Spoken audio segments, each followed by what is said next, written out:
Oi, gente, tudo bem? Para quem não me conhece, meu nome é João, sou formado em Física e eu estou sempre por aqui colocando conteúdo para ajudar vocês no vestibular. Hoje eu trago uma questão do Enem 2019 que fala o seguinte: numa feira de ciências, um estudante utilizará um disco de Maxwell, o ioiô, para demonstrar o princípio da conservação da energia. A apresentação consistirá em duas etapas. Etapa número 1, a explicação de que, à medida que o disco desce, parte de sua energia potencial gravitacional é transformada em energia cinética de translação e energia cinética de rotação. Etapa 2, o cálculo da energia cinética de rotação do disco no ponto mais baixo de sua trajetória, supondo o sistema conservativo. Ao preparar a segunda etapa, ele considera a aceleração da gravidade igual a 10 metros por segundo ao quadrado e a velocidade linear do centro de massa do disco desprezível em comparação com a velocidade angular. Em seguida, mede a altura do topo do disco em relação ao chão no ponto mais baixo de sua trajetória, obtendo a altura da haste do brinquedo. As especificações de tamanho do brinquedo, isto é, de comprimento C, largura L e altura A, assim como da massa de seu disco de metal, foram encontradas pelo estudante no recorte de manual ilustrado a seguir. O resultado do cálculo da etapa 2 em Joule é... Então nós temos aqui uma questão que parece difícil, mas ela não é. É uma questão muito simples de interpretação de texto e conservação de energia. Vamos lá entender esse enunciado. Nessa primeira parte, ele só fala aqui o que está acontecendo, não é que ele vai usar um ioiô, que é esse carinha daqui, para demonstrar o princípio da conservação da energia. Que, se você esqueceu, diz o seguinte: a energia mecânica antes de um processo é igual à energia mecânica depois desse processo, caso ele seja conservativo, que é o caso nesse problema. Aí a apresentação desse cara daí na feira de ciências tem duas etapas.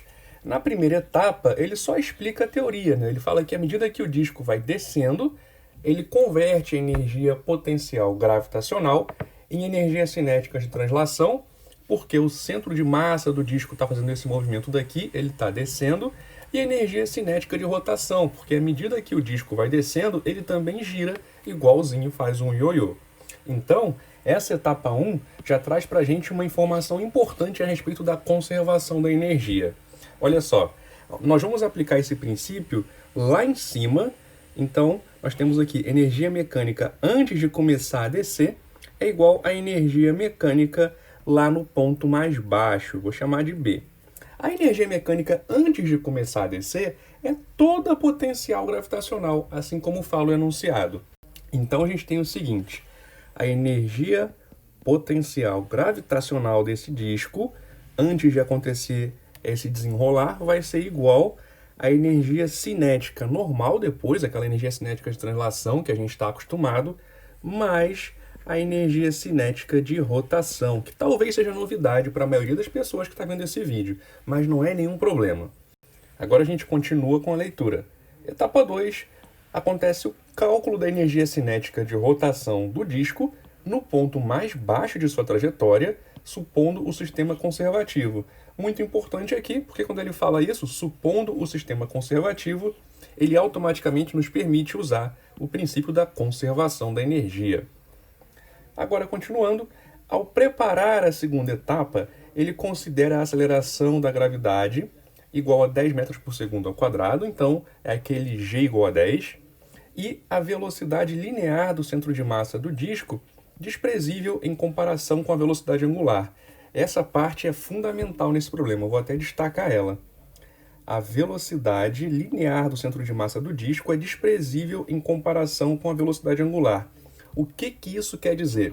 Isso quer dizer o seguinte: a energia cinética de translação, ela acompanha a velocidade linear do centro de massa, é mv ao quadrado sobre 2, como você já deve conhecer.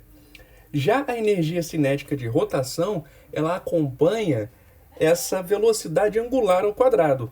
Como a velocidade angular é muito maior do que a velocidade linear, você pode desprezar, então, a energia cinética de translação. Como assim desprezar? Ela é tão pequena, mas tão pequena, quando você compara com a energia cinética de rotação, que praticamente não faz diferença no problema. Então, olha o que você descobre. Aquela energia cinética de rotação, é igual à energia potencial gravitacional no começo do problema. Agora a gente continua a leitura.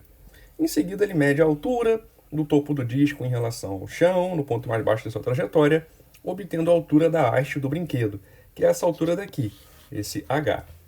As especificações de tamanho do brinquedo, isto é, de comprimento, largura e altura, assim como da massa de seu disco de metal, foram encontradas pelo estudante no recorte de manual estado a seguir. Então ele apresenta para você essas informações. E aí vem a pergunta. O resultado do cálculo da etapa 2 em Joule é: primeira coisa, qual foi o cálculo da etapa 2? Na etapa 2, ele calculou a energia cinética de rotação do disco no ponto mais baixo de sua trajetória. Ou seja, ele calculou isso daqui, olha, o K de rotação. Mas, provavelmente você não viu como se calcula a energia cinética de rotação durante seu ensino médio, o que é totalmente normal, já que é uma coisa que não é muito simples de se fazer. No entanto, usando o princípio da conservação de energia, a gente vê que essa energia cinética de rotação, que tem um cálculo complicado, é igual à energia potencial gravitacional inicial. E essa sim a gente sabe calcular sem muito problema.